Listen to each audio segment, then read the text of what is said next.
afternoon, everyone. Thank you for joining us for the Institute of South Asian Studies book discussion on Contest for the Indo-Pacific, Why China Won't Map the Future. Before we proceed with the event, we would like to request participants to mute your microphones throughout the session. Following the book discussion, should you have any questions, please forward them via the chat option to the moderator.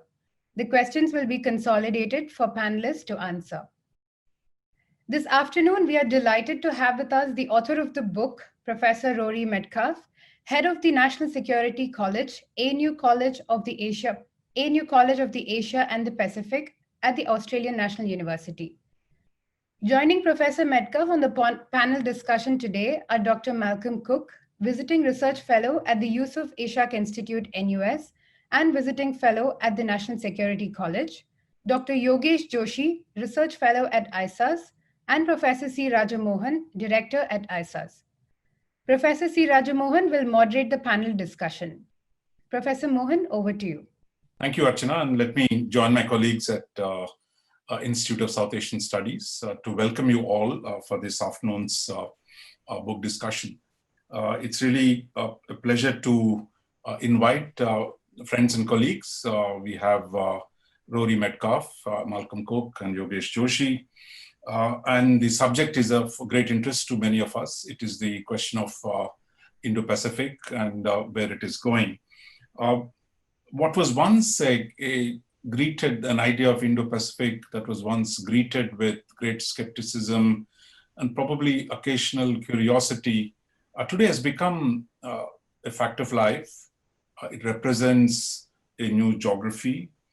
It has also become emblematic of the new reordering of the international structures, and certainly in our part of the world, and how the major powers, especially US and China, relate to this large region stretching from east coast of Africa to the Sea of Japan, how this large region is going to be reordered amidst the big changes in the great power relations. Rory has been at the cutting edge of these debates over the last decade and more. He's been at the forefront of explaining the antecedents of this concept, of explaining what it isn't and what it is. So now he has written a full-length book on the Indo-Pacific. It couldn't have been more timely. So it's wonderful to have him with us here today to talk about it. Many of you know Dr. Malcolm Cook, who's one of the leading experts on Southeast Asia, and he's also visiting fellow at the Institute of Southeast Asian Studies. And Yogesh Joshi is my colleague who works on security issues at the ISAS. So what we're going to do in the next hour and a half is that initially I'll invite Rory to speak for about 15 minutes explaining his book. Then we'll go to the two panelists, Dr. Cook and Dr. Joshi, to give their comments on the book. And then we will take it to the question answer session. So please send in your questions. I mean, don't wait till the discussion is over. If you have some ideas, send them across through the chat function. And I will get those questions and I'll channel them to the panelists in a consolidated form. So join me in looking forward to this interesting and important discussion. So Rory, the floor is yours. Look, thank you very much, and it's a real pleasure to be here on this discussion, and particular to have it hosted by Raj Mohan, who's an old friend and a really valued colleague, and of course is one of a number of intellectuals, I guess, to whom I have a very large debt of gratitude in this book. I think your own work, Samudra Manthan, and other publications, I think, really laid a lot of the groundwork. What I want to do in this next few minutes is to give you a very brief overview of, I guess, the core arguments of the book. It's fair to say that anyone listening in, observing this discussion today, is going to have a broad idea of what they think the Indo-Pacific is all about. And I will talk certainly about strategic competition, and there'll be quite a lot of major power relations to do with particularly Chinese power in that discussion. But I also want to take a detour into history first. And I guess indulge in sharing particularly some of the maps from that history of the Indo-Pacific, because I want to, I guess, convey the argument that the Indo-Pacific is not, in fact, a completely new idea, and in some ways, it's, I think, a more organic fit with the structures of strategy, politics, and commerce in our region than some of the alternatives, including the Asia-Pacific moment of the late 20th century. So what I'll do, and then I really look forward to joining a discussion on some of the really big issues of the day, including the way the COVID crisis plays into this dynamic. What I'll do is share, if I may, a few images from my own work, and I'm just checking here, Roger, are you able to see my screen here? I'm just trying to share. Here we are. Share some slides that will, I guess, illustrate this presentation. So please let me know if you can't see these slides. Here's the cover of the book. You can see that? Yes. Great. So what I'll do is to also intriguingly note that there are in fact two editions of the book with two titles. The Contest for the Indo-Pacific being the Australian edition, Indo-Pacific Empire being the international edition. And perhaps in the Q&A I can explain a little as to why the different meanings of the two books, and I guess I will leave it to readers to decide whose empire we're talking about.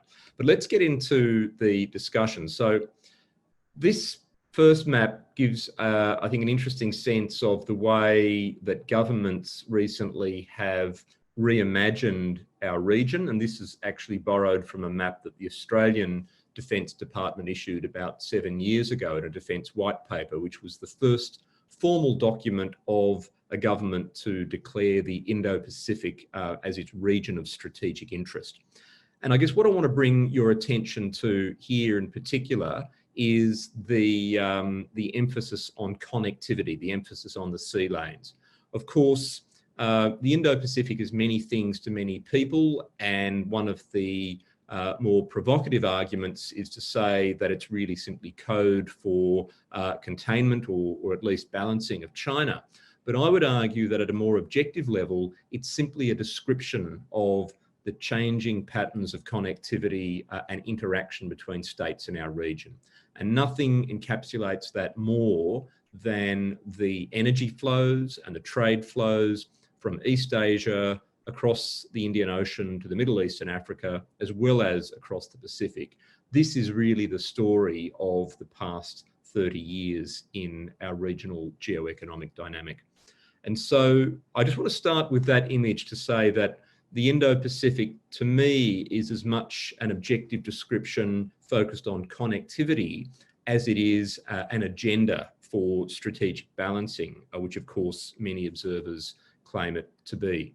But what I want to do now is, I guess, jump back from this present day snapshot of the Indo-Pacific, where such a vast bulk of energy on which countries like China, Japan, South Korea depend is shipped across the Indian Ocean, therefore tying those countries' destinies to the Indian Ocean in an Indo-Pacific frame, and incidentally positioning Singapore and maritime Southeast Asia at the centre of things. I want to jump back from that snapshot and quickly delve into history to make the case, as the book does, through, I guess, retelling a kind of submerged history of Asia, and a history which some, particularly Indian participants, will be familiar with, to remind us that there was a long history of connectivity between the oceans before the modern era, going back not only to the earliest recorded history and the influence particularly of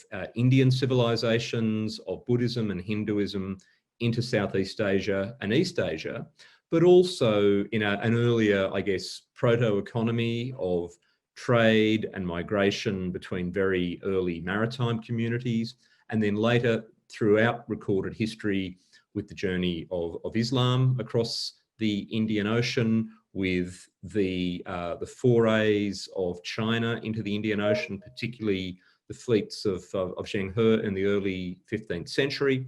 There was, even before the colonial era, a long, I guess, a longly held notion that the region was essentially one maritime system. That's debatable, and we can talk about it later, but I was struck through my research that so many of the, not only the mental maps, but the actual physical maps of the region captured this sense, whether it's this early 15th century Korean map, whether of course it's the European maps beginning in the early 1500s that really captured the region in a single frame. And so in a sense, and this particular map, the Ortelius map, one of the first, I guess, relatively accurate depictions of the region's geography. This Dutch map from the 1570s captures actually a very 21st century concept of the Indo-Pacific in one frame. South Asia, East Asia, Southeast Asia, North America, even perhaps a little hint of Australia there in the centre of the southern edge of the map. And yes, there are mythical touches like sea monsters and mermaids, but then again, one might argue there's a lot of mythology in map making even today when one considers the 9-dash line. So a kind of a continuity of thinking of the region as a maritime space as well as a continental space, where seaports were accentuated, where the Indian Ocean and the Pacific were naturally seen in the one frame, not artificially separated sub-regions, where East Asia and South Asia were really neighbours rather than estranged parts of the world. This, my book argues, was actually the norm throughout much of recorded history. And so what we've seen in the past really 15 years, which is this rebirth of the Indo-Pacific in a contemporary form, actually has a very, very deep provenance. I'll jump forward in a moment from this Australian map from the 1840s that you see that features in my book, which was one of the first efforts by the early European explorers in Australia to capture in a single frame Australia's connections with the region. Again, South Asia, East Asia, Southeast Asia, all critical to our trade and security. And I'll just remind participants that throughout this history, and in the 19th century, the 20th century, there was also an era of contestation across this two-ocean system. We focus very much today on the great power rivalry, particularly between the United States and China, but also the rivalries now between China and others, India, Japan, and so forth. But I think we need to remember that, that the fleets of powerful nations were very active across this two-ocean system for much of recent history, the 19th and 20th centuries. Even the Russians had their moment, although, of course, as you see in this frame, it was short-lived. The idea of the Indo-Pacific, again, without using that term, but the idea of a two-ocean system even featured in, if you like, the decolonisation and the resistance, and of course, in the case of Imperial Japan, the rather brutal attempt to supplant European colonisation with a Japanese imperialism. The idea of a two-ocean system was actually consistent across many of these eras, in a sense, just as the European empires created a certain kind of unity in Asia, even though many of the bonds between Asian societies were rudely broken by European colonialism. At the same time, in so much of the pushback and the resistance against the Europeans, that Pan-Asianism had a kind of Indo-Pacific character. And so my book argues you can even see forerunners of the contemporary Indo-Pacific and the way in which not only the Japanese Empire saw the region as one and sought to dominate and extract resources from that very large region, but also the way in which there was such effective resistance ultimately by so much of the region against that imperial onslaught. The role, as Raja Mohan knows, of the volunteer Indian forces in really contributing so greatly to the Allied effort against the Japanese, and the role, of course, of the United States as the decisive power changing the course of the war. So looking a little bit now to, I guess, the present, the 20th century, my book recounts that in the immediate post-Second World War era, we had almost a false dawn of Asian regionalism, again, with precursors of this modern Indo-Pacific idea. The Asian Relations Conference in Delhi in 1947, so many of the countries present at that conference are in fact a very similar roll call with some obvious exclusions, such as I note here, Tibet, but a similar roll call to the East Asia Summit and the ASEAN Regional Forum, institutions that more recently have a kind of Indo-Pacific character to them. The origins of ASEAN regionalism in the 1960s, again, I guess, beginning as an effort to find a sense of regional home in this very turbulent region divided by the Cold War, the introspection of China and India economically at least, and of course their estrangement from each other. A long sort of odyssey of nations, if you like, towards finding a sense of regionalism that my book argues we eventually achieved with something like the Indo-Pacific, not the, I guess, the short-lived Asia-Pacific moment of the late 20th century where APEC seemed to be the end of the journey. So the book argues that there are some structural factors that have hastened the journey back to a kind of two-ocean imagining of our regional system, where South Asia, particularly India, and those countries that are present in the Indian Ocean have a role to play in order and balancing and economic connectivity in what was imagined until recently as the Asia Pacific. And in my analysis, I picked the year 1993 as pivotal because that was when China became a net importer of oil. And of course, that was mostly from the Middle East and Africa.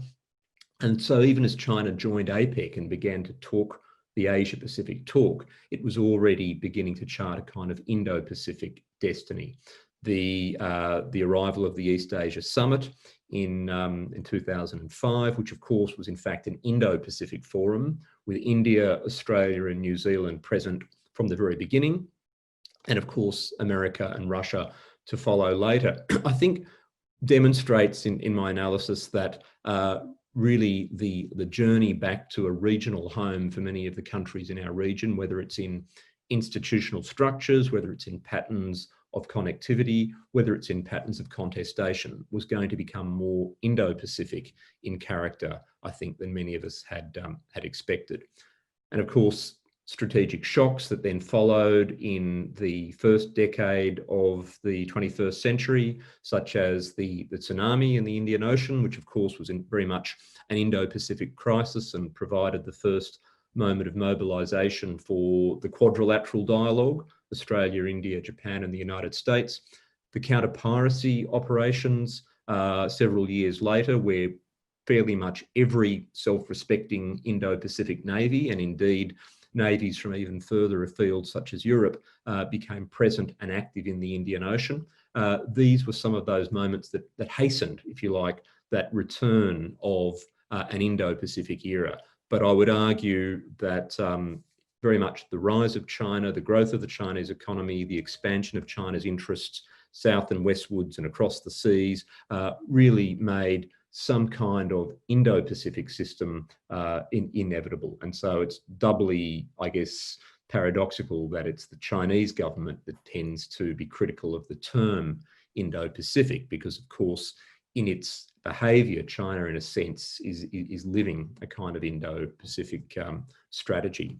One of the really intriguing parallels in some of these historic maps that I discovered was the sense that not only in capturing the region in this portrait-shaped frame, as Australian map makers did in the 19th century, but in imagining the region in a global context, China and Chinese state government map makers have essentially imagined their own version of the Indo-Pacific as the global centre of gravity. And this book, this map, which also features in my book, produced by a Chinese cartographer in 2013, positions, interestingly, the Indian Ocean at the centre of a new Chinese worldview and casts the American continent, incidentally, to the outer edges of the universe. And so it's this kind of almost strategic wish-making through map-making that I think reinforces the view that China really is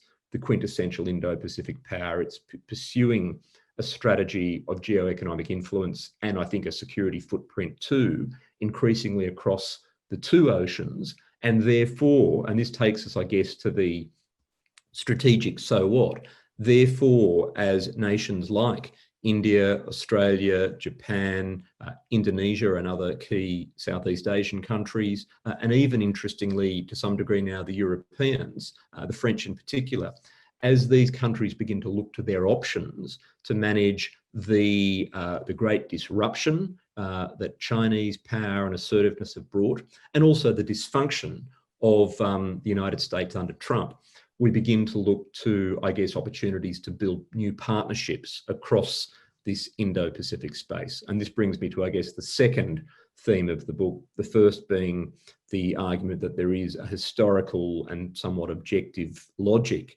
to an Indo-Pacific framework. The second being that the Indo-Pacific does provide a kind of terrain for a natural balancing to temper and limit Chinese power and the disruption that it brings, even though this depends heavily on the choices our governments make. As I've said, the Maritime Silk Road, the maritime half of the Belt and Road, is in some ways an Indo-Pacific with Chinese characteristics. China has expanding interests across the seas and is increasingly beginning to match those interests with strategic presence and influence. But I do make the argument in the book that this has some neo-colonial, I guess, qualities to it and could in fact be a kind of imperial ambition by China that is accelerated and that is at risk of reaching imperial overstretch much more quickly than the European maritime empires of centuries past. The book goes on to look at the many-layered great game that we're now in the Indo-Pacific, with economics, geoeconomics, contests for influence, not only through traditional infrastructure, but also digital connectivity, for example, the parallels, or if you like, the parallel economic and military games that are occurring, the fact that now in the South China Sea, we have both a military competition and of course, a competition for resources and I guess, administration over disputed territory. The fact that China is seeking to somehow manage, I think, very large internal pressures, the extraordinary connection between the need to maintain legitimacy at home in an authoritarian, increasingly totalitarian state, and yet also dominate the region and prevail over neighbours that may have differences of interests, for example, India on the disputed border, the United States globally, of course, Japan, which in my book I argue has been very active in pushing its own Indo-Pacific partnerships with India and others as a reasonably effective first stage of balancing against Chinese power. China's also seeking to contend with this angry periphery, and we've seen most recently in Hong Kong, in Taiwan, and elsewhere the intensity of the growing resistance to, I guess, the control agenda that the PRC has. And at the same time, I would argue one of the reasons why China is at risk of a kind of rapid overstretch in the Indo-Pacific is the exaggerated expectations that are raised in the Chinese public about what the party and the PLA are willing and able to do in their name. And although it may seem a little bit superficial to be throwing a movie poster into the mix, the kinds of, I guess, propaganda and messaging that a lot of popular culture is evincing within the PRC at the moment, whether it's the Wolf Warrior movies and Wolf Warrior diplomacy, or just that heightened sense of nationalism more generally. I see a lot of risk in that, not only for other nations and other societies that are needing to contend with Chinese influence across the Indo-Pacific, but actually risk for China itself. Because in a sense, and the pandemic crisis has heightened this to some degree, in a sense, I think the party is facing resistance and facing pressure on so many fronts now. Even if America is in such disarray, it's very difficult to see how China is going to prosecute some kind of consistent strategy across the Indo-Pacific in the years ahead without mishap, without miscalculation. The book concludes with a kind of, I guess, a recipe for managing mistrust with China in the years ahead. I don't claim that there's some kind of magical Indo-Pacific strategy that's going to solve all of our problems. I do argue that new balancing arrangements, minilateralism, the new web of bilaterals and trilaterals, the Quad and more, are all going to be part of the answer, but are not themselves sufficient. In many ways, the intensity of pushback is a function of really the risks that China itself is willing to take. And I do argue that in the end, there's a certain risk aversion in the PRC, even under Xi Jinping, that provides an opportunity for other countries to really make the most of their agency. I argue in the book that there's kind of, I guess, five new principles of coexistence in the Indo-Pacific that middle players, as diverse as India, Japan, Australia, Singapore, Vietnam, Indonesia, that we need to think about. And those include deterrence at one level, diplomacy, use of regional institutions, development, both competing where we can with Chinese infrastructure projects, but also seeking to assist local societies in at least holding the Chinese development agenda accountable and perhaps making the most of it. And the last two principles I'll mention, one of course is solidarity, efforts to build partnerships among nations, if not formal alliances, and finally, resilience. And I think if there's one thing that the COVID crisis is demonstrating, it's that it's not always the big powers or the big states that are the most resilient. Sometimes small societies, small nations can prove themselves to be more resilient and more competent when crisis strikes. And so there's some actually interesting, creative new opportunities across the Indo-Pacific that accrue from that. I'm going to leave it there, I think, just to conclude again with that fascinating Chinese map, that very different vision of the world. I'll end the picture show there, and I'll also wrap up my remarks just to say that this book was partly intended as a history book to really tell freshly the story of not only the evolution of regional order, but also the journey towards the Indo-Pacific over the past 20 to 30 years, both in connectivity and in strategic competition. It's become increasingly a story about major powers, and I'm sure we'll talk about China and the United States, but I wanted to emphasize particularly the agency of third countries, the scope for multipolarity. And finally, the book went to print just before the COVID crisis really hit. I talk a little about black swans, pandemics and the like, but I don't think any of us anticipated quite what we're facing now. I do think, however, that many of the trends that my book identifies are, if anything, being accelerated in the current crisis. And I'd look forward to a conversation about all of that. Thank you, Rory. Thank you for that comprehensive presentation of the book. So, can I invite Malcolm now to respond and with his comments? Can everybody hear me? Yes. Okay. First of all, I'd like to thank ISAS and Raja Mohan for inviting me to be on this panel. I think it's good to launch this book in Singapore because, as Rory's book called Internationally, the Indo-Pacific Empire notes, Singapore in many ways is a Centro-Indo-Pacific country, geographically, culturally, economic linkages, and yet the Singapore government and much of its foreign policy commentariat have been ambivalent about the resurgence of the Indo-Pacific idea and are some of the strongest holders of the Asia-Pacific moment is not dead yet, which is an interesting mix that the book in some senses can help explain. I'd like to start with a personal full disclosure. Rory is a major reason for my own reluctant conversion from the Asia-Pacific to the Indo-Pacific. 10 or 12 years ago, I told Rory the Indo-Pacific would never surpass the Asia-Pacific as a mental map. Today, my mental map is an Indo-Pacific one. So thanks to Rory for expanding my horizons and making me a little bit more humble.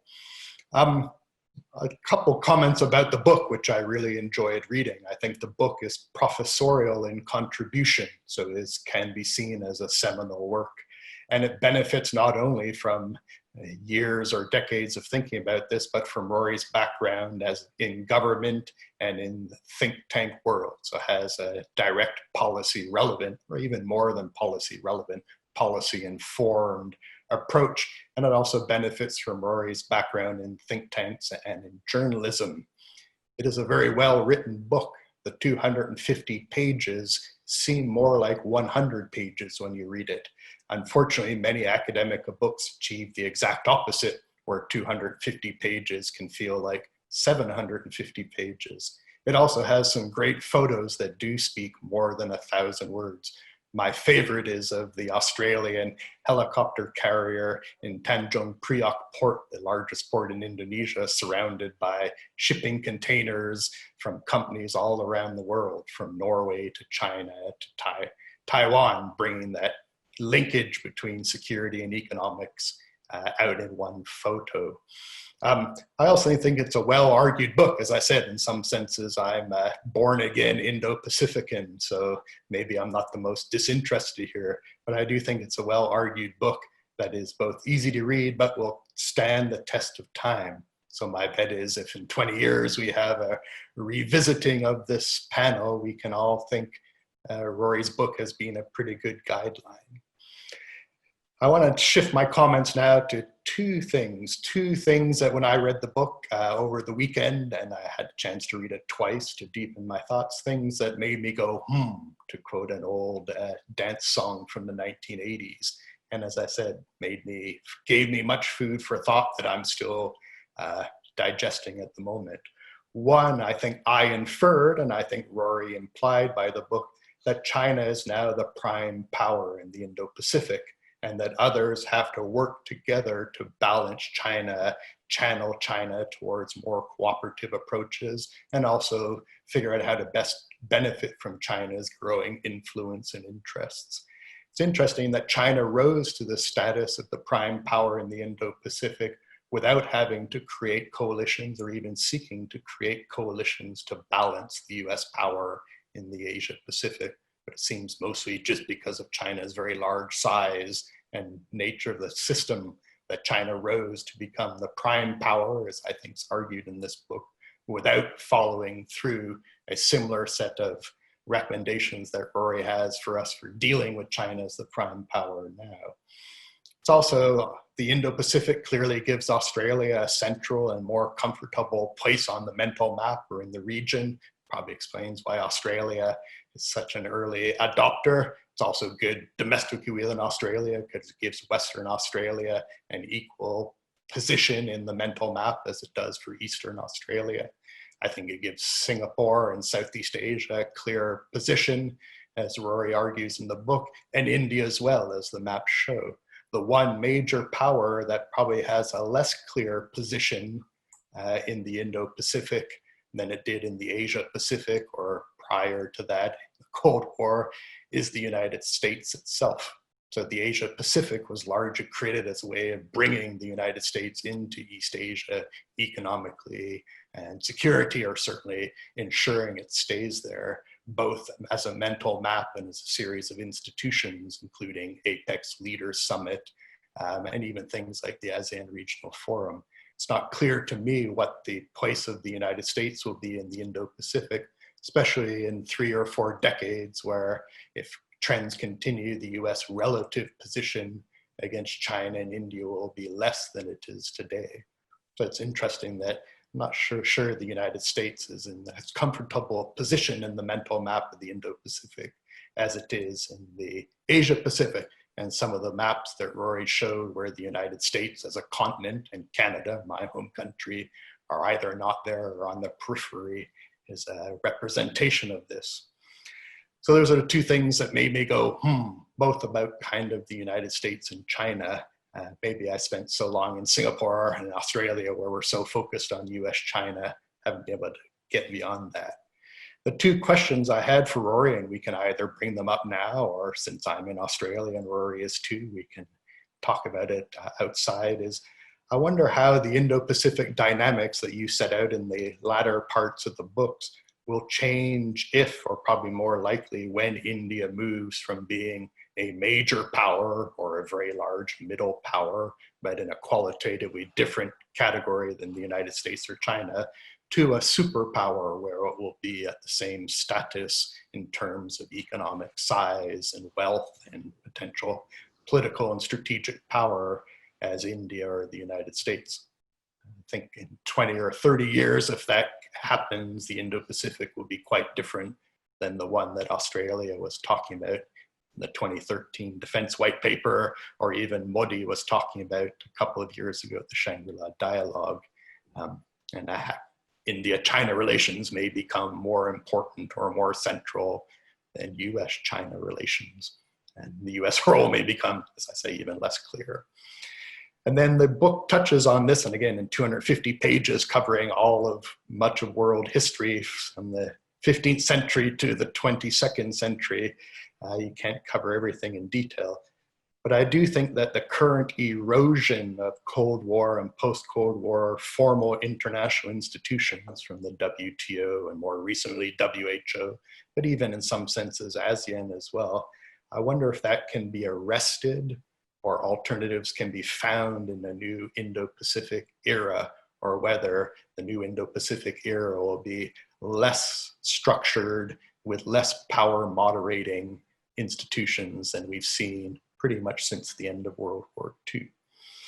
Particularly because Australia, where Rory and I are, and Singapore, where Dr. Joshi and Raja are, have invested so much effort into these power moderating regional and international multilateral institutions that played a clear role in the Cold War and call it the post-Cold War era, but seemed to be under particular threat in the emerging Indo-Pacific era.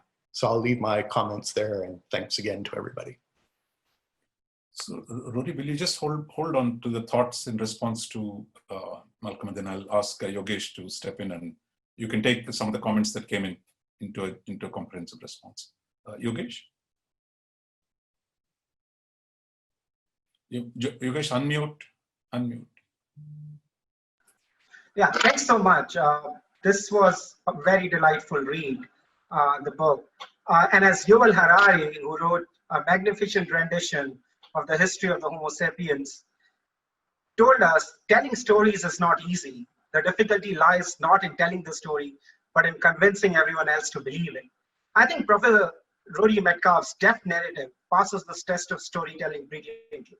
In uncovering the past, analyzing the present, and prognosticating the future of the region, Rory has mustered his skills and experiences accumulated through a unique journey, straddling professions such as journalism, intelligence, diplomacy, the think tank world, and finally academia, which evokes both great admiration and also some envy in a young scholar like me. I feel both delighted and privileged to discuss this book, The Indo-Pacific Empire, China, America, and the Contest for the World's Most Pivotal Region, today at this webinar. And I'm sure as the time unfolds, this book will find itself in the same league as Kaplan's Monsoon and Rajamohan's Samudra Manthan. The book raises several important questions concerning the contemporary geopolitics of the Indo-Pacific. Where does the term originate? What are its historical lineages? How effectively does it communicate the political, social, and economic reality of the confluence of India and Pacific Ocean? Will China attain its hegemonic ambitions, and what would be the US reaction? Can we imagine a peaceful Indo-Pacific without a confrontation between the rising and the declining powers? How can Asia's middle powers create a new balance of power? And so forth.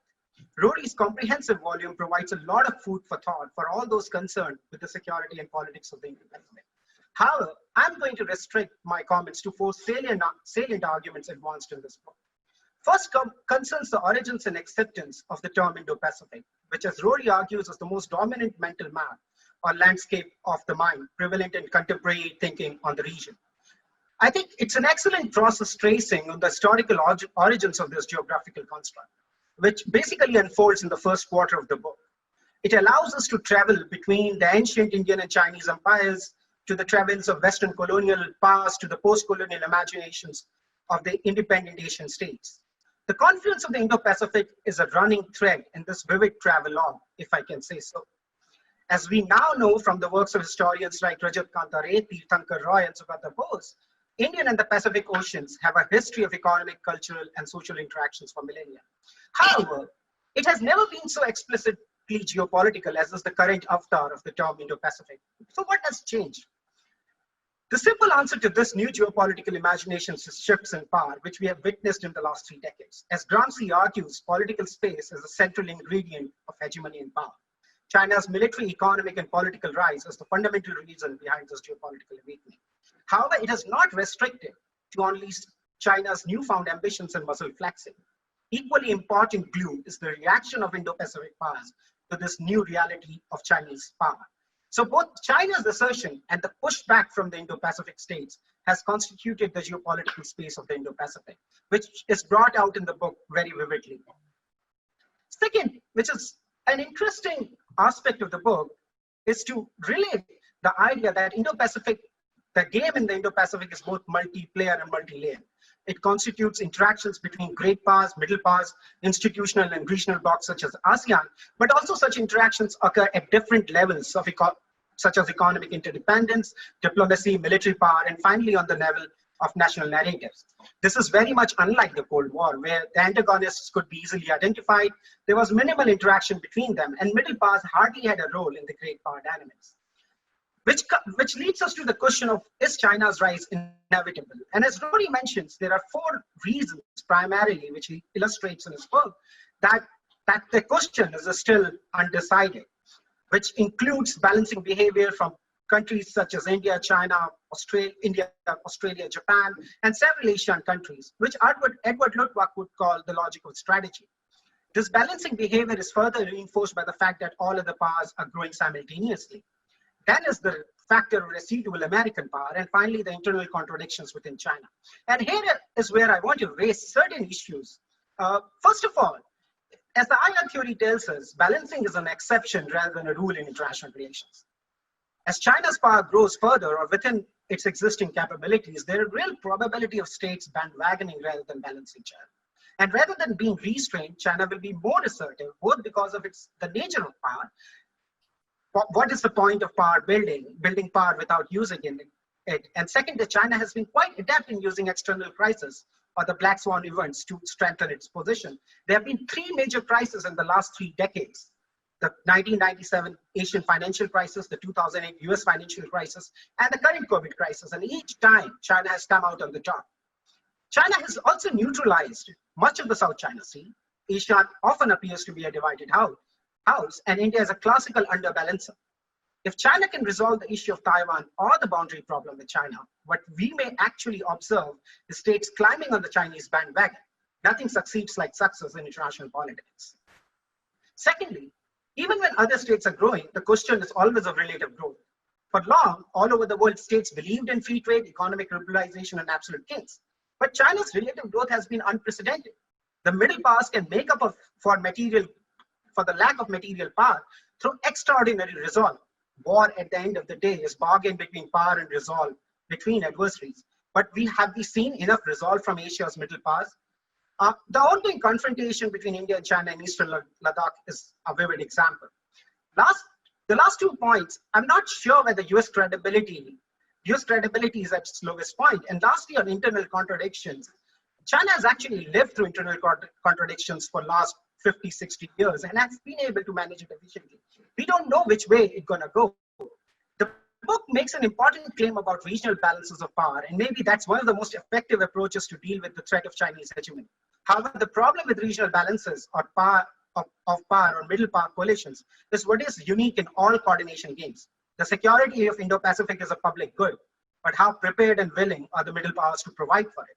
Such middle power coalitions will suffer from problems inherent in all coordination games, such as free riding, entrapment, hiding, and defection.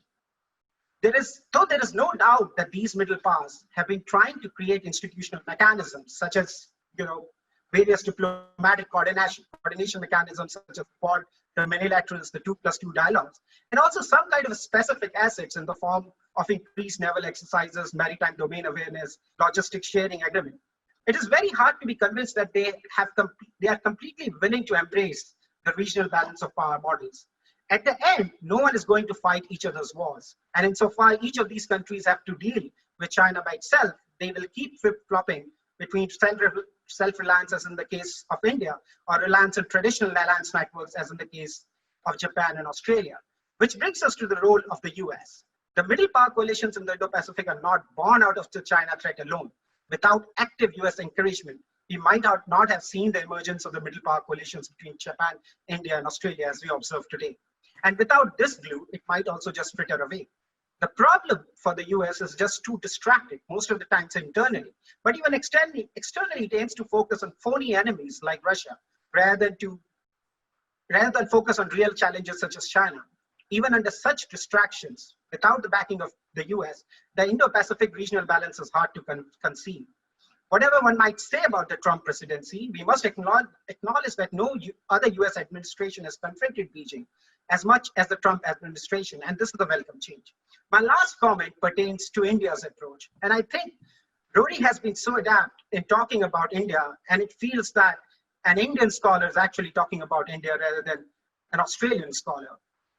So we have seen an unprecedented change in India's foreign policy, which is today much more closely aligned with the Indo-Pacific powers than it was ever before. However, it was everyone else. New Delhi feels that it should not hesitate from attaining a separate peace with China if it can do so in favorable terms. The Indo-Soviet alignment of the Cold War, India's policy towards China was fundamentally shaped by this belief. However, what New Delhi needs is to realize that unlike the Cold War, Beijing today is a great power, or at least at the cusp of being a great power, with fundamental clash of interest with New Delhi. The strategic autonomy debate, insofar it helped India to navigate the triangular competition between Moscow, DC, and Beijing during the Cold War, has metamorphosed into a bipolar game between China and US. It is not only difficult to find a strategic space, but sometimes nearly impossible, because the Chinese power is staring at your face without the cushion of great power sympathizers. Regional balancing cannot replace the need for both internal and external balancing with the help of a great power. I'll end my comments there. Thank you. Thank you, Yogesh, for putting so much on the table. So, Rory, that's a small set of easy questions. There's a lot to respond to there. Thank you, and I look forward also to then getting into maybe your questions and the audiences. But look, some very generous and articulate thoughts there, both from Malcolm and Yogesh. In fact, I think you both put it much better than I could myself. So thank you for that. But a few responses. Firstly, I'll start with Malcolm. And Malcolm, don't be so harsh on your own learning journey here, because I do recall your work on horizontal Asia many years ago with Anthony Burbalow. And I think the interesting contribution there was that you were also looking at the continental connections, east and west. And I think the big debate that is still alive and that my book tries to play into is whether, in fact, the maritime will outweigh the continental, whether, in fact, the road is more important than the belt. I think so, but I know that's a debate to be had. On Singapore, look, I do talk a bit about Singapore in the book, and in fact, I owe a debt to Sunanda Duttaray's excellent book on Lee Kuan Yew and Indira Gandhi and the early engagement between Singapore and India in the late 60s and early 70s. I find it a little bit odd that Singapore has been so reluctant, if you like, to embrace the Indo-Pacific moment. And I'm told by some Singaporean officials and friends that in a sense, Singapore, it's part of the ASEAN outlook on the Indo-Pacific, that there is in fact some hedging there, and Singapore recognises the importance of its position at the fulcrum of the Indian and Pacific Oceans. But I do think that smaller countries and also activist countries within ASEAN actually have a great opportunity with the Indo-Pacific to put Southeast Asia and ASEAN even more at the centre of things. So I think the Indo-Pacific is still an opportunity that Southeast Asia and Singapore in particular could leverage. To go to the specific questions though, Malcolm, I mean, you ask, what about when India becomes, I guess, a more formidable power, let's say in the mid-21st century, you know, a global power or perhaps a superpower? How do things change? Now, in the book, I try to warn against the kind of parochialism of the present and say, let's not get bogged down in what's happening today. Let's look at the long-term projections and the possibilities. But I also say, let's look at multiple plausible futures. And one of the purposes of writing the book was to put out something of a corrective to the idea that China's rise will remain inevitable, that it's benign, and that if you cross China, then automatically it's bad for your interest. I wanted to balance a little bit of that narrative. But at the same time, I think we also have to be careful about linear projections of India's future. And a lot of us, of course, are concerned about how India is going to cope with the current crisis, the COVID pandemic in particular. But I would say that over time, even if India's growth has been slowed by the current crisis, over time, India is highly likely to be much more powerful in the Indo-Pacific and with more of a global footprint. I think that even an India that is so, I think, capable and that projects its power and influence so much more, that moment will in fact really consolidate the idea of the Indo-Pacific as a strategic system, because you know, India is in so many ways an island with a maritime destiny that it's only beginning, I think, to fulfill. I think the Indo-Pacific will be part of that. We will see an India that is finally as engaged in Southeast Asia and the Pacific as some of its friends and partners would like it to be. That doesn't mean that life will be easier for everybody, and I also would caution against some of the those in the I guess the balancing camp who take the view that India is always going to be a highly aligned partner of, for example, Australia or Japan or the United States. There will be healthy differences sometimes, and we will work through those. But I do think that India will be more active in the Indo-Pacific, and that's one of the reasons why I've been quite, I think, persistent on this thesis. And the question then becomes whether India is able to, I guess, adjust the terms of its engagement with China by being legitimately active in what China would consider to be its traditional sphere of interest, just as India is trying to come to terms with a China that is far more active and capable in the Indian Ocean than it used to be. On institutions, Malcolm, look, I'm not very optimistic about the fate of the so-called rules-based order at the moment, but it was always code for many other things. And I do think that nor should we be prematurely saying that it's all over for constraints on power or for the middle players. There's a very lively set of initiatives at the moment, as we all know, everything from, you know, terms like D10 and G11, alliances of multilateralists, the Quad +3, another interesting formulation. There's a whole lot of very fertile work happening at the moment in future soft institutionalism.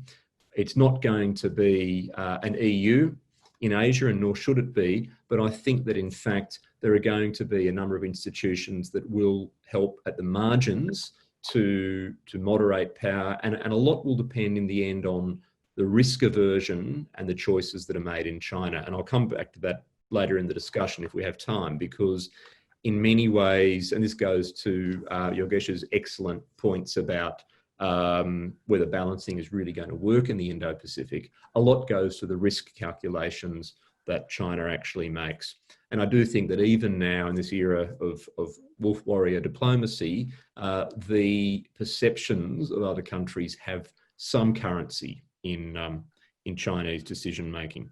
We haven't talked a lot here about the ASEAN-centric institutions, the East Asia Summit, the ASEAN Regional Forum, and so forth, the ADMM+8.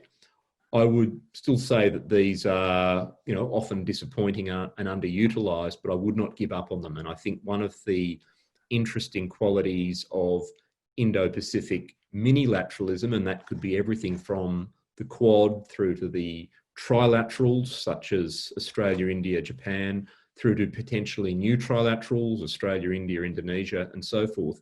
These all become caucuses for making better use of the multilateral institutions in the Indo-Pacific.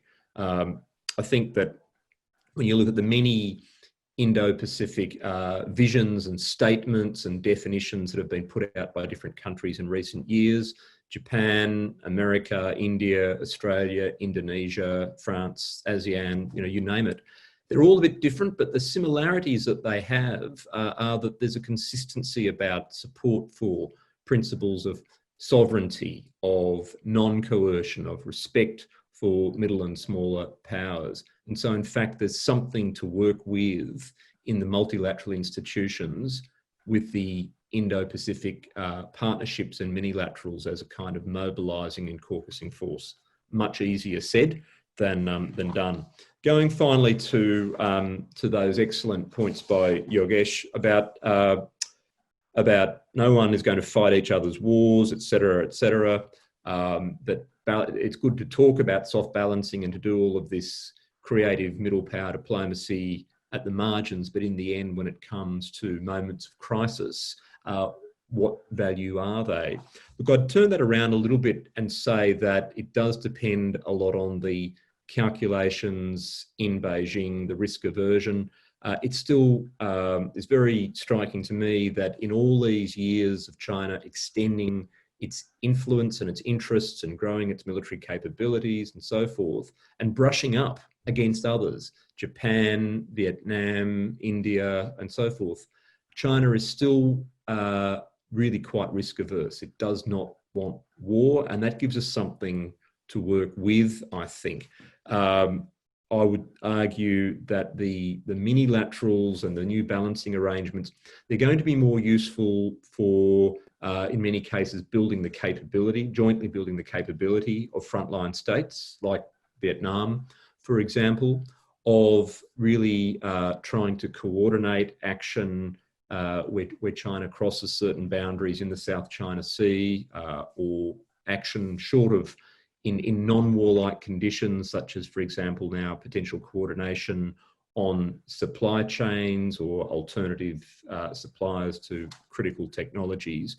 It would be, I think, still a very far stretch to see these arrangements turn into a kind of NATO-like arrangement or alliance-type arrangements. But within the Quad and those other arrangements, you do have some hard alliances still, US, Japan, US, Australia, etc.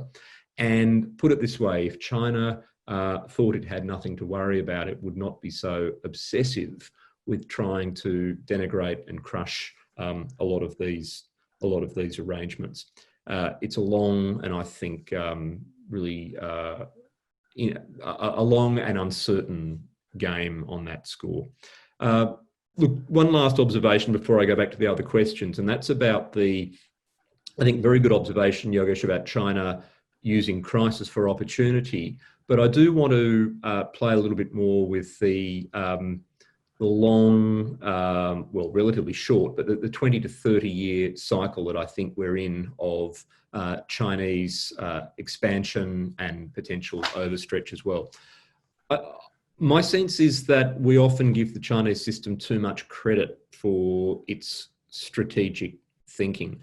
I think in some ways the Chinese leadership are trying to control a kind of impulsive process that they perhaps didn't quite intend to begin so soon or to extend so quickly.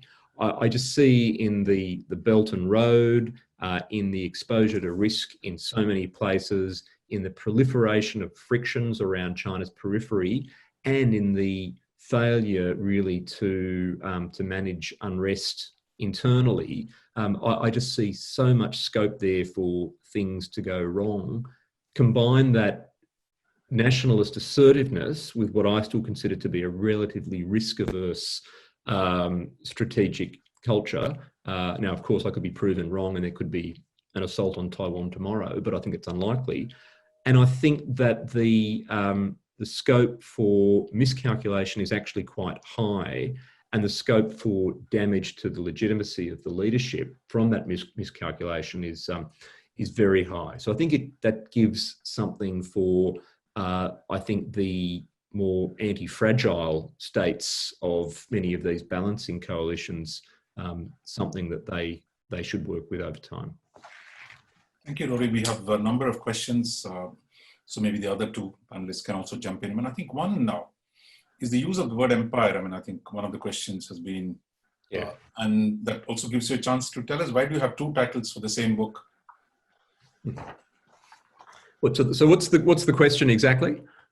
No, I mean, the use of the word empire, I mean, for many developing countries, even including India, I mean, it's a kind of somewhat, are we talking about new empires, or are we, so what is the specific reference in this case of using the word empire? Oh, look, well, I mean, firstly, the short answer about the book is that we came up with a title for an Australian edition contest for the Indo-Pacific, Why China Won't Map the Future. And I hasten to add that, this is not, I think, in a broad sense, it's not an anti-China book. It's actually a book about trying to find a kind of settling point where China's ambitions can be managed, not through very simple accommodation, but through a kind of mutual adjustment or conditional engagement, incorporation, if you like, with the interests of others. That was the Australian edition of the book. The international edition, interestingly, the publisher was particularly interested in getting the word America into the title, I believe, because books in America only sell if they have the word America in the title. And so there was also encouragement of a different title.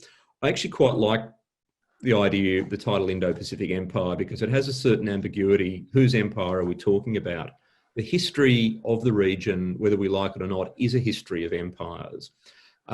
Certainly the European empires and so many of the pre-modern civilizations really had kind of, I guess, imperial ambitions. If China was not an empire once, then the Great Wall wouldn't be built in the middle of the country, which kind of shows you how much the boundaries have shifted over time. And so, look, I do think that there is a bit of empire almost by default in the way China is seeking to expand its interests.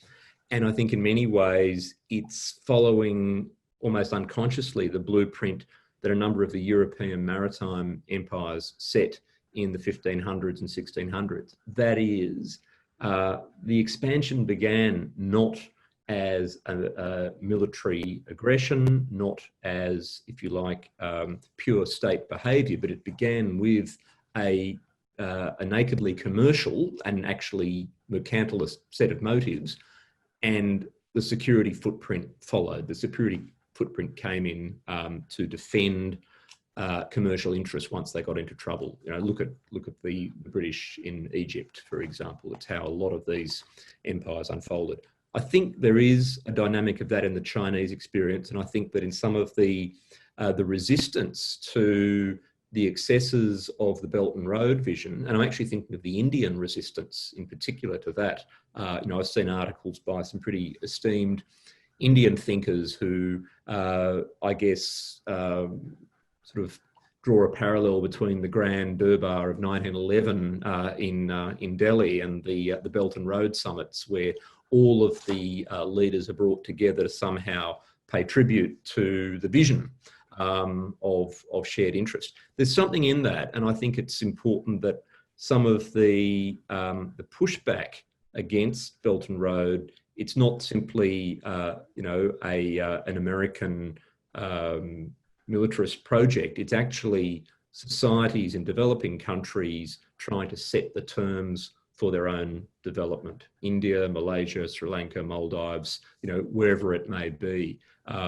So I guess that's the empire story. I think it's, I can understand why it's sensitive, but I think times have changed. 5 or 10 years ago, it would have been very controversial to put the words colonial empire and China in the same sentence. I think it's becoming much less controversial. There is the flip side to the same question, which is saying, look, China is an empire for all practical purposes. So why doesn't the Indo-Pacific partners drop all the pretense and say, look, this is about actually China's behavior, China's aggressive behavior. Why not India, US, Australia, Japan actually get together to deal with the problem and make it an explicit thing rather than this half and half kind of a thing that the countries do? Well, I think the conversation is moving that way, and again, I think all our countries, all our governments are very diplomatic in their choice of words. And I do think that, a fundamental difference, and one reason why I really reject the containment term, is that we still want to have a healthy degree of economic, mutually beneficial economic relations with China. We want relations of mutual respect. We want engagement with the Chinese people. So that, I guess, draws a pretty stark difference with the Cold War experience. But I think balancing language is becoming much clearer in the policies of many of our countries. And even now, I think the idea that the Quad or maybe Quad Plus arrangements will start looking at how to build almost a kind of a geoeconomic insurance policy if relations with China keep getting worse. I think we're seeing the beginnings of that change. But unless China chooses a path of confrontation, I'd like to think our diplomats will remain diplomatic for some time yet. One of the questions has been, that the inability of, the Quad countries, shall we say, to persuade or to convince Southeast Asia to really, endorse the idea of Indo-Pacific, though they have come up with their own idea. So yeah. Isn't that a central problem for the champions of the Indo-Pacific? Look, it's a central problem for the champions of Quad with high expectations. And I'm probably a champion of the Quad with moderate expectations. I've always thought we should proceed slowly and carefully with the Quad. I think one of the greatest gifts of the Quad is that it makes the world safe for trilateralism and for much stronger bilaterals, because it is a lightning rod that distracts China's attention. But yes, it would be good to have a healthy Quad relationship going forward, and I think we'll have that. I don't think, however, that the reluctance of some other countries to, particularly some of the players in Southeast Asia, to sign up to some kind of Indo-Pacific playbook, I don't think that matters as much because the Indo-Pacific is not just about the Quad. The Quad is one piece of the puzzle. So are the other balancing arrangements, and these will probably keep shifting. I mean, let's see how, for example, in the post-COVID era, the sort of coalitions of the competent, as one colleague has called it, how these coalitions start interacting. Countries that have had relatively successful recoveries in handling COVID, and in fact, players that include Taiwan in that regard. You might see new groupings form on an issue-by-issue basis. As for the Southeast Asian countries and the positions they've taken, I think the role of Indonesia in the past few years has been very, very constructive, positive, sensible, based on Indonesia's national interest and Indonesia's identity, and showing a degree of leadership in ASEAN that's welcome. I don't dismiss the ASEAN outlook on the Indo-Pacific because it contains essentially the same principles as the Japanese, Indian, Australian, and other Indo-Pacific policies, just articulated a little more softly. Look, all that matters in the end is not what countries say, but what they do. And if through China's own behaviour, you see a growing willingness of a diverse range of countries to consult with one another and support one another in setting limits. I wouldn't even say balancing, but setting limits to China's behaviour. Then I think, and across that Indo-Pacific space, not just in a very small sub-regional context, then I think we're getting somewhere. And to my mind, that's really what matters here. And I think the roles of particularly Japan and India are going to remain extremely important in that regard. Malcolm, you want to chip in on that? I mean, on Southeast Asia, that is how important it is to get them on board. Thanks, Raja, and I'll just add to Rory, not take on any of his points. I think ICS runs an annual survey now of Southeast Asian policy elites, broadly defined, so government policymakers, think tanks, journalists, senior business people.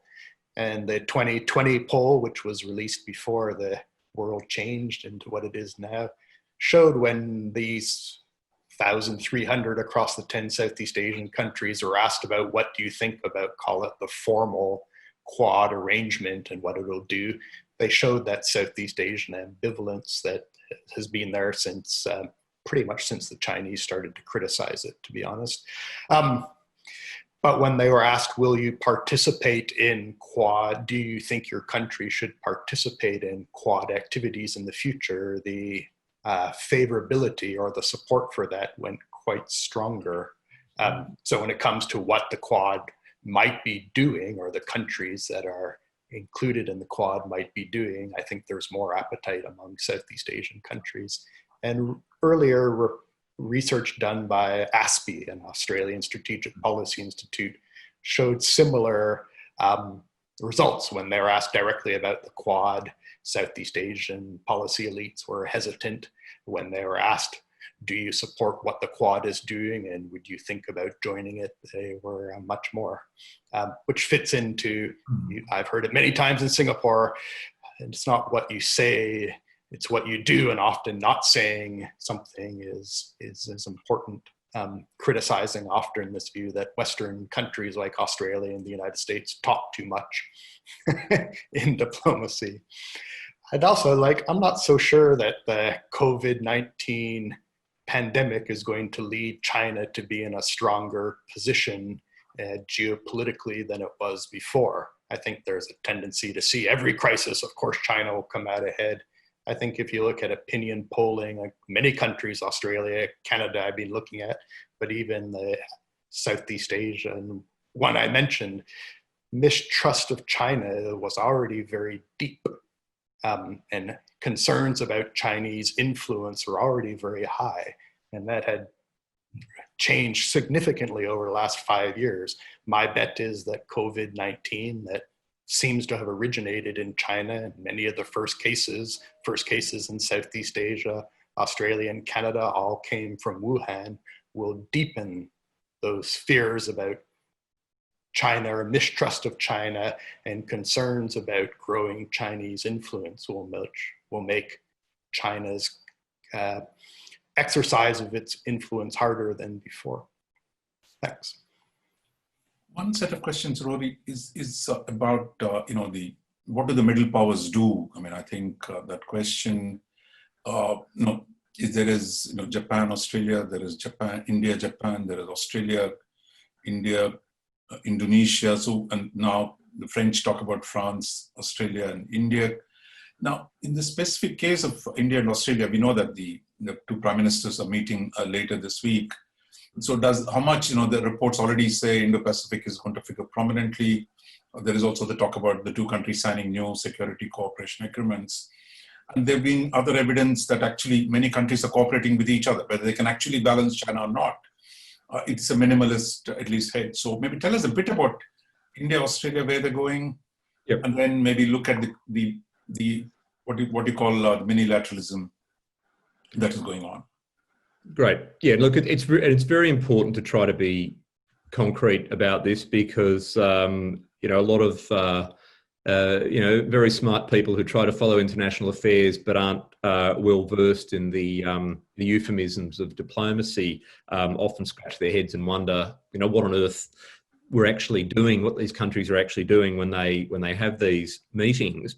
Look, to really get it down to nuts and bolts, I would say that the talk comes first, and I do think that having increasingly frank and trusted dialogue among these countries is itself a pretty important step. I mean, you remember, you and I both remember the state of the Australia-India relationship 20 years ago, when we first met one another after the nuclear tests. Things have changed quite a lot, and for a lot of countries, just that very frank dialogue is a really important start, because you get sharing of high-level assessments, you get ultimately sharing of information and even pretty sensitive intelligence as a way of building a common picture of what are the challenges, and secondly, discussing how to coordinate policies to meet those challenges. So you don't need to be building a NATO in order to achieve some pretty important effects there. There's also then at the more practical level, building those comfort levels of working together. And that does move to areas like military drills and training and exercises. It moves to the possibility of being able to operate with similar equipment, for example, not full interoperability in the alliance sense, but still a level of confidence we haven't had before. And so, I'd like to see, for example, and I think you and others have also written about this, the idea of, for example, access to one another's military facilities, our bases in the Indian Ocean, where India, Australia, and a few other countries actually have some of the most important strategic real estate in the islands there, giving us the ability to monitor the sea lanes together. I think that's all important. Two final points I'd note, and I do think this Modi-Morrison virtual summit in a few days is going to be an important note in history, because it's developing this new model of virtual summits, but it's also going to demonstrate that countries can do real things even at a distance. I think in the response to the post-pandemic strategic landscape, and also a strategic landscape where we see increasingly the US and China in this confrontational relationship, the idea of building alternative networks for example, supply, manufacturing, critical industries, there's no reason why we can't begin that conversation between our countries now, and perhaps also look to coordinate our support to third countries in Southeast Asia or the Indian Ocean. So I think there's a lot there, and we've still got quite a long way that we can go short of getting to that situation where, as Yogesh says, when the chips are down, do we take risks for one another or not? We have to go step by step. And that applies to all the other relationships as well, not just Australia and India. There was one set of questions. What can India do? What should India be doing east of Malacca, for example? I mean, how does it contribute to security? That question has come in different forms. Maybe all three of you can respond to that. I mean, yeah. But you want to start, Yogesh? Is there something more, do you think, from Delhi's perspective that we can do? Because earlier Rory had said, look, the region wants India to do more. How much more India can do, you think? Definitely. So if you see, there has been a dramatic increase in engagement in the last 20 years or so. But fundamentally, I think, much of India's response would be internal and should be internal in some sense or the other. If all of these countries can raise their own internal power and resolve to confront China in different theaters, and they are aligned strategically in different theaters which can ham in Chinese power altogether, I think one of the fundamental aspects would be that they increase this coordination, this soft power mechanisms which they're doing, but there has to be some hard power element to it. More of technology transfers for that matter, more of naval policing in the Indian Ocean. But at the end of the day, accept the reality of Chinese power, be open about it, be critical about it, accept that there is a fundamental change, and no amount of soft paddling of these issues would keep China at bay. I think fundamentally one has to accept the gorilla in the room. I think that's the fundamental point which all of these countries have to accept, rather than just talking about soft diplomacy. So to say. 1,000 pounds, right? I mean, yeah, Malcolm, you want to say something on that from the Southeast Asian perspective? I think there's two important things, and it's more than symbolic, that India's done. So the strengthening India-US relationship across numerous administrations in both countries takes away the Chinese criticism, the effectiveness of the Chinese criticism of Australia and Japan, that Australia and Japan are just pawns of the United States, and when they make a decision, they're not doing it for their own national interest, but because the United States tells them. You can't fit India into that dismissive mode. So the strengthening of the India-US relationship, as I say, you Rory and Yogesh know much more than I do, I think has been a very effective counter-narrative, or its own narrative. Same when it comes to the Australian and Indian deepening, particularly of security ties with Japan, that you've also seen with Vietnam and the Philippines, even under Duterte. That also allows Japan more space to play a more, as it's called, normal security role in the region. So now when Japan sends its helicopter carrier through the South China Sea, you don't see the op-eds that you might have 10 years ago, or when the Soyuz submarines pop up at Vietnamese ports, nobody says anything. So I think India has already done quite a bit when it comes to, as Rory's books talks about, helping to change narratives, helping to counter the Chinese narrative against Australia, Japan, or Western countries more generally, not that Japan's Western, and also for helping Japan have more space to play the role that clearly successive Japanese governments from both sides of politics have felt that Japan should play. Thanks. Rory, you want to? Yeah, just a few brief thoughts. We've got a few minutes left. Look, I think that, I'm definitely an advocate of India doing more in Southeast Asia, or more, east of Malacca generally, but also playing it smartly, playing it carefully. I think the one thing I wouldn't say, for example, is that India developing some kind of tit-for-tat relationship with China whenever the Chinese Navy pops up in the Indian Ocean, India should be in the South China Sea. I think you can be smarter than that. I think it's more important from an India perspective to really double down on some of those key relationships in Southeast Asia. Vietnam and Singapore are already quite strong. I'd love to see the India-Indonesia relationship begin to reach its potential. And that's why I think the idea of, Australia, India, Indonesia, for example, having some kind of practical maritime cooperation makes a lot of sense. I think also that India, as a country that continues to develop its potential domestically, is really important. And obviously there's been some disappointment for friends of India on that front recently, but the long game, I think, an India that is simply good at being itself is going to be what its friends and partners want. And I would say two last things there. One is that India can work with Australia, Japan and others to also try to influence the American role in the region and the attitude that the United States brings to the region. So in a sense, it's actually in China's interest for America's friends at the moment to try to push for a more subtle and slightly less confrontational US approach to its diplomacy in the Indo-Pacific.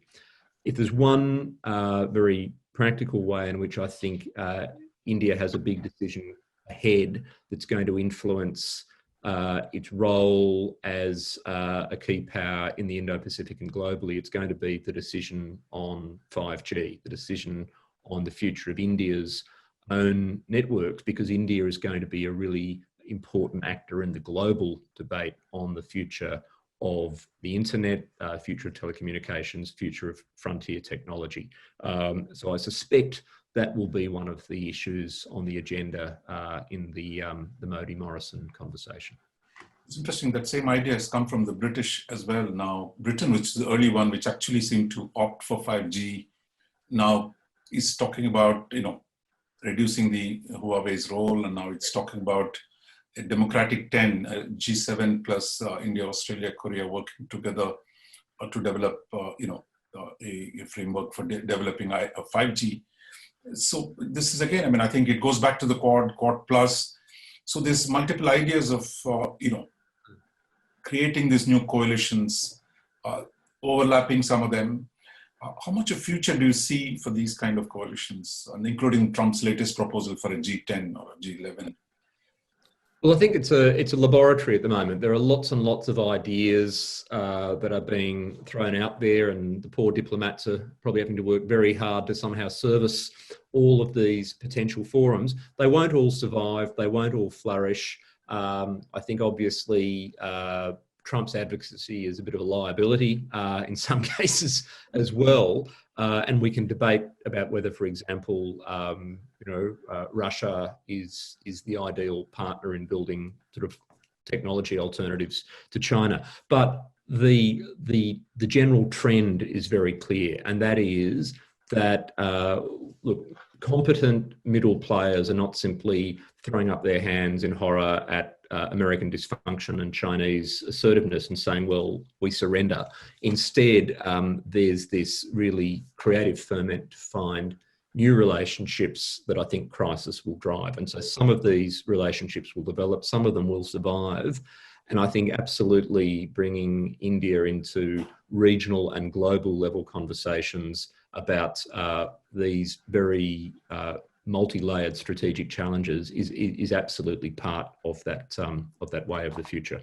And I think that China may object, but by the same token, as I argue in the book, these balancing arrangements are not about excluding China. They're about trying to, if you like, moderate China's behaviour such that we can have an inclusive future with China.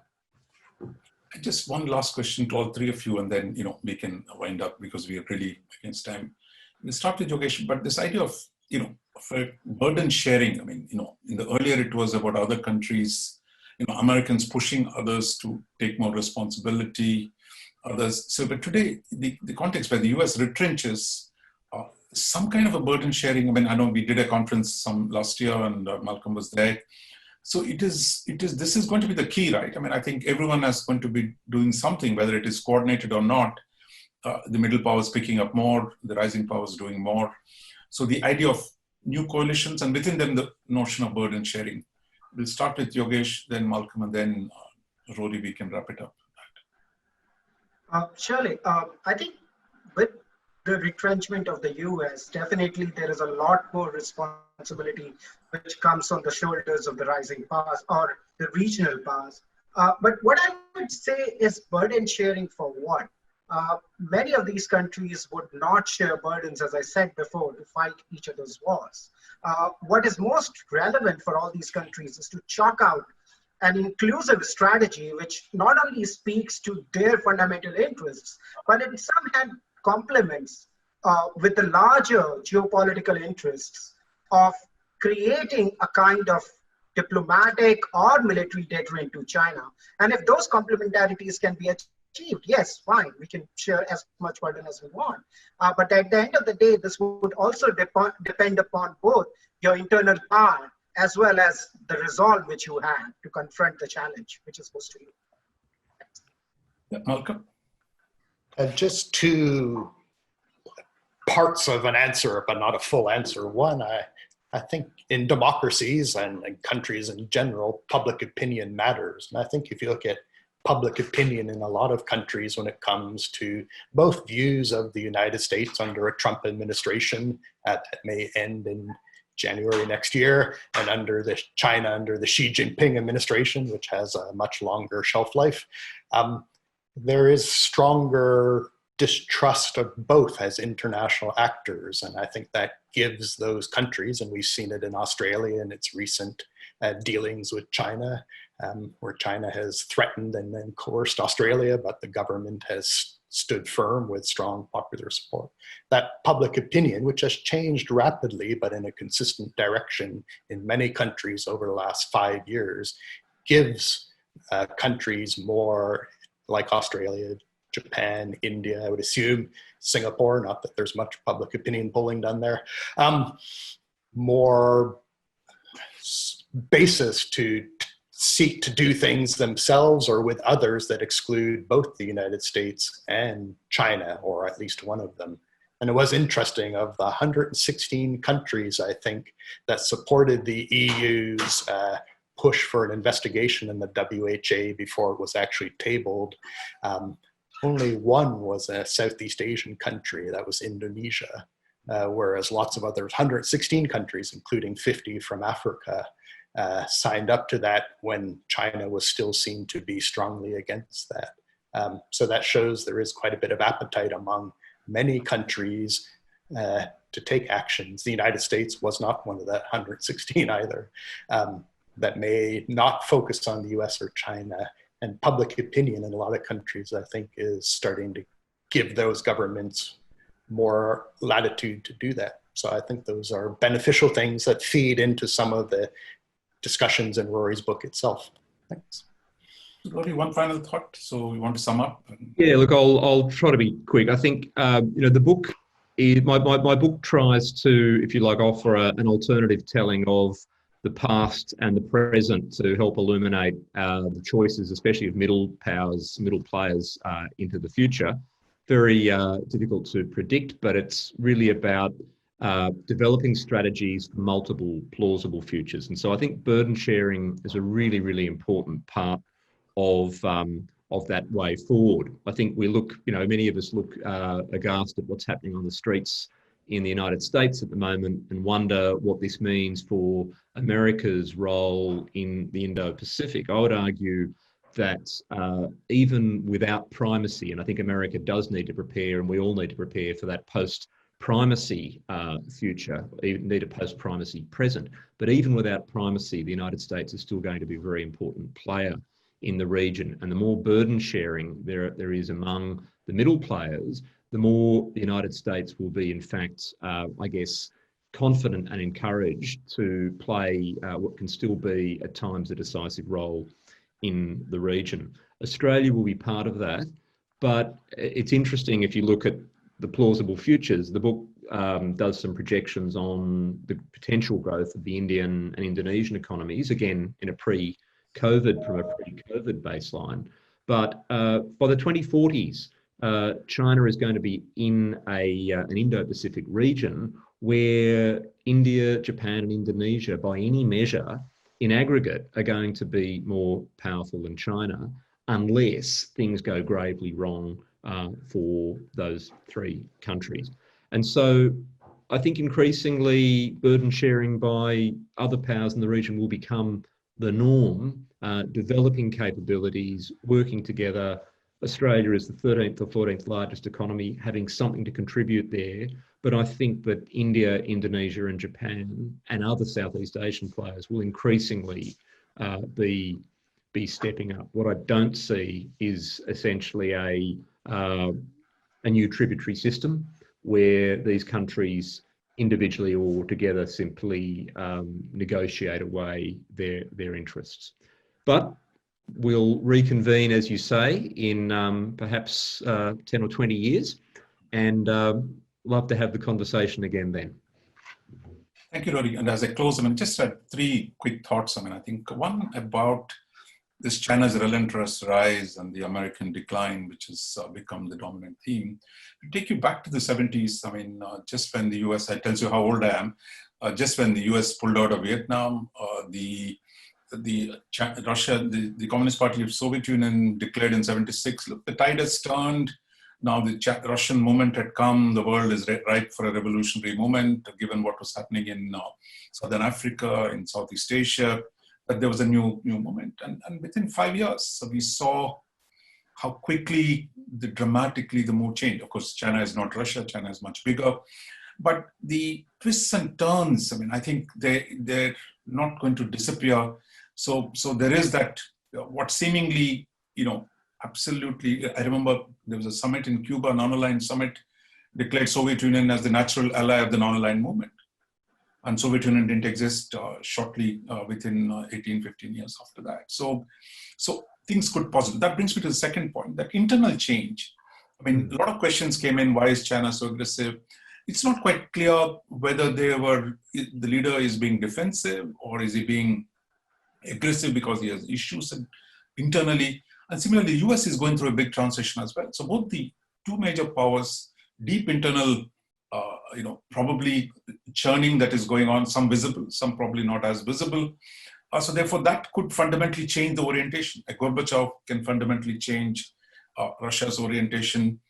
After all, Deng Xiaoping was offering a line that was very different from what today's leadership is saying. So internal change, again, I think creates possibilities. Probably it could make things worse as well. So that's one. The third is the power of the middle powers to deny. I think Indonesia did not do great stuff in the 50s and 60s. They just said, look, we're not part of this. We're not going to accept the framework that Soviet Union, Stalin and US were laying out. So we're going to opt out. So a large countries, the capacity to withdraw as old Indian framework of non-cooperation itself has an impact, I think. So that power, those middle powers compared to the 50s, India, Indonesia, and a lot of countries are much bigger than them. They have a lot more capacity today. So I think the agency is still there. Whether we can actually construct a single grand coalition where we all agree on everything and then deal with the American and the Chinese power, that might not happen, but we can make a difference, I think, on the margins. So that, I think, with that hopeful note, we will look at what the smaller countries are going to do, or the middle powers are going to do, and we won't wait for 20 years. As Malcolm said, we'll meet in a few months to look at how the dynamic, once the US elections are over, a lot of issues will come up. The next government is going to follow the same approach, or is it going to be a different approach? So I think there'll be enough occasions for all of us to get together again and look at and revisit the issues that you raised. Rory, let me stop here and congratulate you on a great book. And please stay in touch. And then all our friends who joined us this afternoon to be in the discussion, I want to thank all of them. So thank you very much and have a good day. Thank you. Stay well, stay safe. I really appreciate it.